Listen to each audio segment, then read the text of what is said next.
Hello, hello, and welcome to the Main Event 365, Detroit Lions football podcast made by musicians. I'm Mike Abraham, joined as always by my compadre, Russ Wayne. How are you, Russ? I am doing fantastic, and I am psyched. And I am psyched for Main Event 365. Finally, we're finally on the podcast. Can you feel the hype? Can you feel it coming, baby? And what better guest to have on our very first show than Detroit's #1 super fan, Macho Maine. Macho Maine is in the house. How are you, Macho? Hey, the Macho. It's good to be on the main event. Macho Maine on the main event. I dig it. Our friend Gary here is none other than Macho Maine, and he did recently win, was voted the #1 Detroit superfan across all sports, across all fandom. He was rated #1 and won a bunch of prizes. So tell us, Macho, what did the prizes entail, and what was it like to win the award as the greatest superfan in Detroit? I'll tell you, it was really humbling. And when I won it, there were a few phone calls I had to make, like right off the bat, to some guys that I put on a few pedestals higher than me, going, "Hey, I won this thing. I might be the Detroit's biggest knucklehead, but when I think of super fans and the biggest fan, like I look to you guys, and so." But I had a lot of people backing me, support me. I mean, local radio, local TV, podcasts like this. Well, the word got out. The word got out. Yeah, well, I think you're more well known than those other guys. Anyway, I mean, like during the pandemic, they put you on virtual. I mean, didn't they send TV cameras right to your man cave and everything? You know what? I've gotten to do some really cool things because of all this, and really, through the Detroit Lions, I've gotten to do some really cool things. Yeah, the virtual draft 2 years ago. I was in Cleveland last year. I didn't make it to Vegas this year. I was VIP at the Ford Field draft party, so that was a lot of fun to be at Ford Field for the draft. Right, and that is nowhere like nowhere like it. Yeah, it was a great time. We're going to buy the kneecap off. So you were there. You were there the day they drafted Penei Sewell. Yeah, we were biting kneecaps off. I mean, it's crazy. Oh man, I'll tell you what. I mean, it was amazing. Fan package, I did a lot of work in my basement getting ready for it. And, Mike, my boys have played music for a long time. So we got music, guitars, drums, amps. I had to clean some of that up and move some stuff around and declutter a little bit. But they brought me down some nice pieces, a nice leather recliner, a big screen to watch the games on. Wow. At least the away games on, So, some cool stuff. That is cool. And that was all part of the prize package, right? Yeah. I won the fan cave was with the Lions win. And then when I won the overall, that was a pair of season tickets. So I'm able to, drag some friends with me to the games, Right. Get my family there at least a little bit. I'm glad you mentioned your boys, because this is the inaugural show of our podcast. It's the Main Event 365, and it's a Detroit Lions football podcast made by musicians. And I love you having the musical connection there. I first met you and your sons at 2009. Yeah. Think about that was 14 years ago. Are the boys still playing? They do, yeah. And got like they're like men now. They're like bigger than me. They're 22 and 20. They got real jobs, but yeah, they do maybe an overdrive show, some of that punk stuff, a couple times a year together. But then they got their side projects. Eli's got something going called Fiend Le Champ. If I can plug that, I think it's September 10th. Flint Hard Cider, I think he's playing a punk show. No, but then Noah will play with him. Noah's going to back him on that. Guy out of Grand Blanc, they've both been jamming with. He's been a longtime friend. Dave Hamilton and Happy Curmudgeons, if you're familiar. I've heard, yeah. Yep. So then they'll back him on a show in Lansing coming up soon. So, so music's in their blood now for good, man. So I love they're still sticking with it. Music and football, and that's what makes this such a great fit, having you on our first show, Mr. It's awesome, man. Yeah, for sure. We appreciate you being here. Russ, what do you think of this, man? I think it's awesome. I'm an old school wrestling fan. I actually watched the Macho Man versus Hulk Hogan, like not live in person, but but on the pay-per-view. I was sucked into wrestling like nobody's business in there. And this is exciting for me.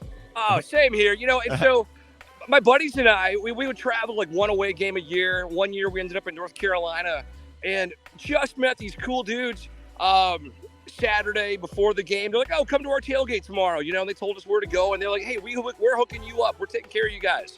Just some Carolina hospitality. And we get to the tailgate, and everybody, just the kindest people. A bunch of them were dressed up like super fans, and they kind of, inspired us then to like bring this back. Let's get the game up. Yeah, let's kick our game up. It used to be buy one new hat every year, or maybe a jersey every couple of years, and we're like, we can do that. So what my buddy Matt, long time, college buddy, he's like, hey, you know what? I bought an Elvis outfit. I'm Detroit Elvis. You guys figure it out. And and then you're like, okay. So looking through the closet, going, what do I got? So it's been a few renditions, and you go back to your 8th grade home ec classes when that was a thing, and you get out your daughter's sewing machine and you Google how to use it. So Macho Man, that's a great story. I want to ask you. You mentioned that you were in Cleveland last year for the draft. Yes. But this year we've got another great draft class, we feel like, coming out. Amazing. So we kind of wanted to get your insights, as we shift now basically on football. What do you think of some of these new guys, some of these draft picks, and what do you think of the job that Brad Holmes and Dan Campbell are doing assembling this talent? You know what? We had one. You hate to rip on the guys that aren't here anymore, but we got to. I mean, we went from You went from being told I'm the smartest guy in the room to now a guy that won't say it. Brad Holmes is showing up looking like the smartest guy in the room. He's making some great picks. Yeah. And really looking at the pieces we need and putting together a great team. Now, and where Patricia couldn't build a team, he tried to be the smart. He tried to be Bill Belichick. I'm going to step in here and tell you guys how to win. Yeah. I think what Campbell, what I've been at training camps and just seeing what Campbell's doing. He's out there on the field with the guys. Hard Knocks is showing us a little bit of that, his joking around with the guys. Patricia rode around on his 4-wheeler, and we got a coach that gets right in the mud with the guys, I think. You know what? He was a player. He bit the kneecaps. He's bringing and on the way up, we're going to buy the kneecap off. Oh, yeah. Hey, I mean, Dan Campbell's in studio. Just can't be on camera right now. It's all good. Exactly. Oh, man. That's some great analysis there, Gary. We appreciate that. Yeah, but I'll tell you what, but I really believe that. And you get a guy like Aiden Hutchinson in here right now, too. Great kid coming out of Michigan. So if you follow that team, which some of us do, that could be a divided conversation, I know. But I'll tell you what, just from what I've seen so far out of him, I think he's really he's gonna be an impact player for us. Yeah, I agree. I have to agree. They placed a premium definitely on both sides of the ball in the trenches. Yeah. And that's so important. You got to be able to win the fights. You got to win the fights. You have to. And there were a few very questionable draft picks over the years. A few? We've had enough of that shit. And we have. So I got a question for you right here. And I want to go on the side of, because there's another side of being a general manager, which is the managing of the money. So how do you feel about the Brad Holmes money management as it pertains to free agency? I like that he's in control of the checkbook and I'm not. And I think he's been doing what he can to get. They inherited a team that was just in debt, lots of dead money, and so now he's responsible to kind of clear that up, live with it, deal with it, clean it up, and then he's able to bring in some good pieces, I think. And he's building from the draft. He's doing it economically. He's building from the draft. He's smart, though, and I think I wouldn't be surprised if we picked up somebody here in free agency yet. Somebody else before the season. Well, maybe not. He's made it so that we can. You look at it and you're like, well, he only won us 3 games, guys. But the year before, Stafford won us 3 games. Yeah, right. Yeah. Good point. That's a great point right there. Yeah. And I'm a Stafford guy. I love Stafford. I loved him when he was here, but he left us. But I watched his first game when he was out out in Cali, but I didn't tune in every Sunday to watch Stafford. I got a life. Darn right. He's So not my with all that quarterback being anymore.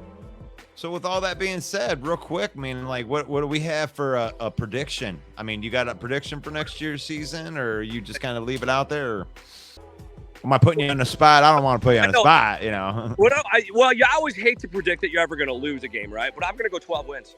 12 wins. That's a super fan, right? Hold on. 12 wins regular season. What? Let's just You are the super fan. Let's talk. Well, but then you look back at those games we lost last year by inches. That's a great point. We And were 11-6 against the spread. We lost 5 or 6 games by a score or less. yeah, I mean, some of those bounces go our way. Now some improvements on defense. Yep. I don't think 12 wins is unheard of. I don't think so either. And I think, and there's still a lot of guys that are still, Lions, same SOL. Yeah. You know what? It's still our Lions. That's our new SOL. These are our guys. It's our team. And hey, it's still August. We're still optimistic, right? Yeah. Right. I mean, we have to be optimistic. I mean, otherwise, what do we got, guys? Right. I mean, if you're a Lions fan, all you got is optimism. So there you have it. Macho Maine is on record predicting 12 wins for 2022 Detroit Lions. What? Love it. I went through and we went through our thing and I think you had them at 7, I had them at 8. But the thing is like I didn't predict like them beating like Buffalo or Dallas or like Philadelphia. And then I'm hearing people coming in saying that they got a shot against Philadelphia. If they win a couple of those games, I'm right there with you, brother. Like I'm telling you, a couple games go our way and that's it, 11-6 versus spread. Let's go. Well, and that's what I'm thinking too. Hey, you got to expect. Hey, Hutchinson's gonna have to make an impact.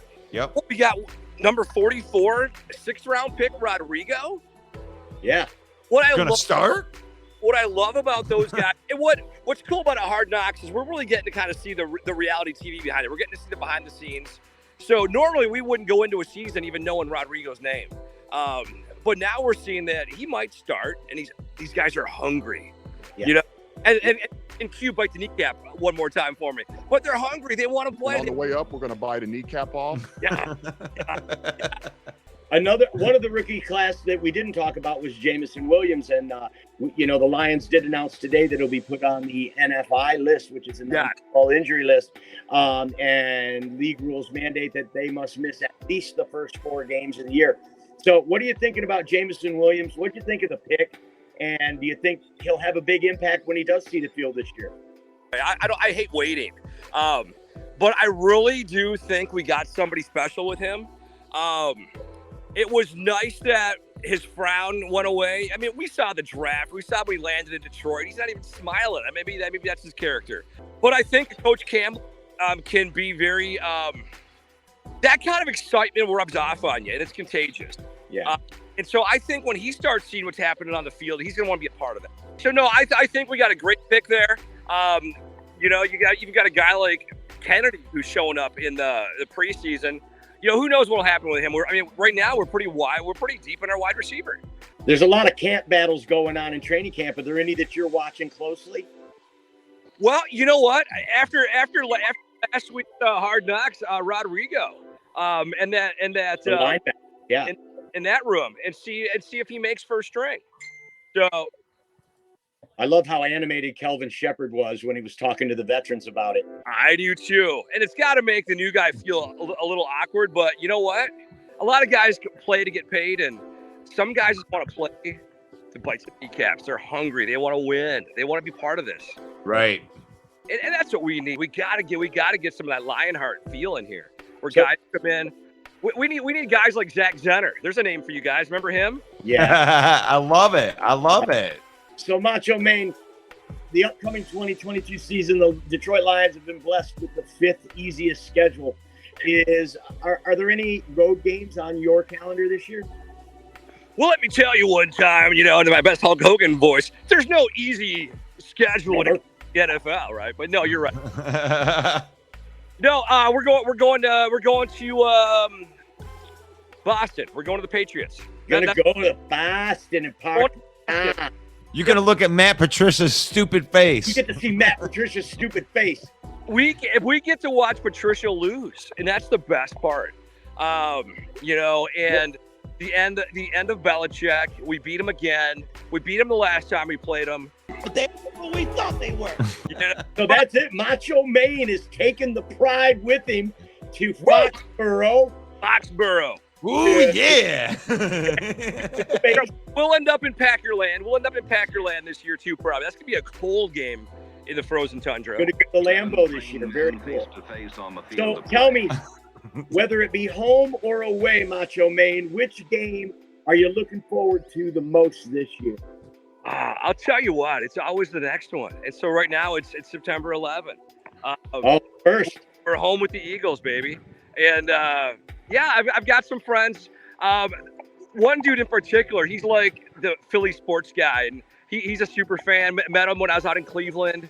They brought us both on stage as like the two best dress. So we won best dress, you know, tied for best dress with this guy. And good dude, Jamie. So it's, you know, you meet some people on the road and at games and places like the draft, and you get a little rivalry going on beforehand. But hey, I want to see us. I want to see us start with a huge win. You know, I want to see us go in there. When Hutchamania, you know, runs wild. Hutchamania. I think you're just starting it right there. Woo! You know, Pascal and Hutch. Remember Starsky and Hutch? Pascal and Hutch. I love it. Pasky and Hutch. Playoffs. Oh, come on now. John Pascal also put on the PUP list today. So we definitely won't see him for so there's two of our rookies right there, a first and a second rounder that we won't even see on the field in game 1, 2, 3, and 4. So and they're saying that you know, Jameson will probably won't even play till November. Am I hearing that too? Yeah, I've heard that before. Yeah. How does that make you feel? Whew, well, you know, I feel good that we're deep at wide receiver right now, but man, I'd love to see him before that. You know, we put a lot of stock into that draft pick, and I'd love to see him before that for sure. Rustin really loved the DJ Chark free agent sign. And we couldn't decide whether we were more glad about that signing or the fact that we didn't sign Christian Kirk to $17 million a year. That's what the Lions always do. That's what you want. Same old Lions. That's who signs Christian Kirk to $72 million. Right. Yes. So I think that's a testament to Brad Holmes right there in that little example where he passed on a bad deal and made a good deal and brought in probably a better receiver on a prove-it deal that doesn't hamstring the franchise. 1-year deals all over the place. Yeah. Well, you know, and they even brought back Anzalone on I think probably another 1 year. Anzalone. Yep. Gosh, I would love him to just be depth. That would be great if Barnes and Rodrigo are the ones that start and Anzalone's coming off the bench. That's I don't know why I don't like Anzalone. I don't know why. I like the guy. I think a hard-nosed player. They brought back. They re-signed him for a reason. But Russ is not an Anzalone fan. So if next time you're around him, tell Anzalone we want to get him on the show. Definitely.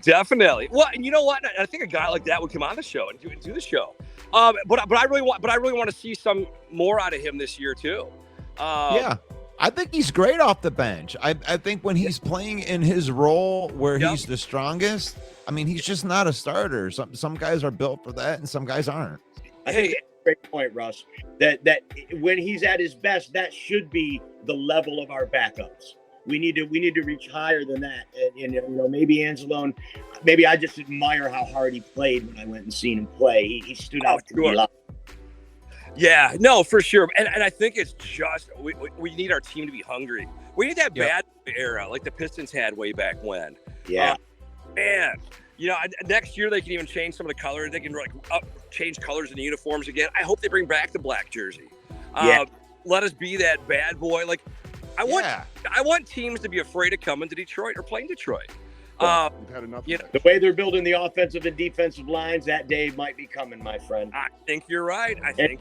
Hey, Macho, we're going to wrap it up. This has been the Main Event 365. We really, really appreciate you being on the show.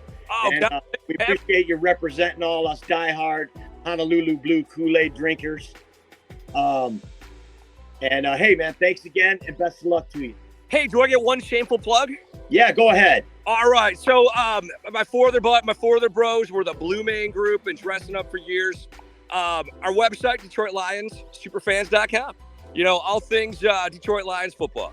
DetroitLionsSuperfans.com, and that is part of the Blue Main Group. Woo! We've got Macho Man. Give us one more woo for the road, Macho Woo! Little I Ric love Flair, it. little Macho Man. Ooh, yeah. Thank you so much, brother, man. This has been awesome. It's been it's a dream come true.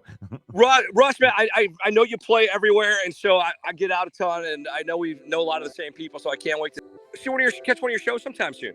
Yeah. That would be awesome. That would be awesome. Macho Man, tell the viewers where they can find you, and give a quick plug for yourself. Hey, you guys can find out more info, Detroit Lions, me and my bros at DetroitLionsSuperfans.com. Oh, yeah. Yup, and that's the Macho Man Detroit Lions super fan right there. And this is the main event. Make sure that you go like, click, and subscribe to this content.